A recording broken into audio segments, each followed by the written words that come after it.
Tanzania imetajwa kwa mojawapo ya nchi zilizoathirika na marufuku ya Rais wa Marekani Donald Trump kwa raia wake kuweza kuingia nchini Marekani.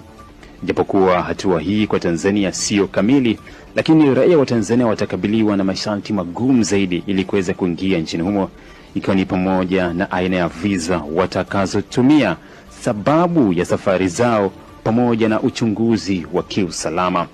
Hatua hii taathiri zaidi wanafunzi, wafanyabiashara, pamoja na watu ambao wana ndugu zao nchini Marekani ambao kwa namna moja ama nyingine wanaweza wakaenda kwa sabahi nchini humo. Lakini Watanzania wenye uraia halali wa Marekani hawataathiriwa na hatua hii mpya ya Rais wa Marekani Donald Trump. Lakini serikali ya Tanzania imejibu hatua hii na kusema kuwa imekuja kwa sababu ya baadhi ya Watanzania kupitiliza muda wa kuishi nchini Marekani kinyume na sheria za uhamiaji nchini humo.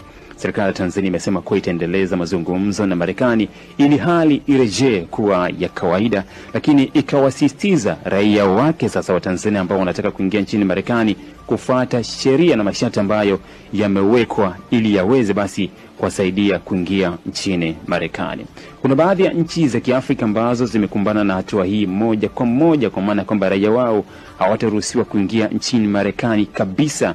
Nchi hizo ni pamoja na Burkina Faso, Mali, Niger, Sierra Leone pamoja na Sudani Kusini.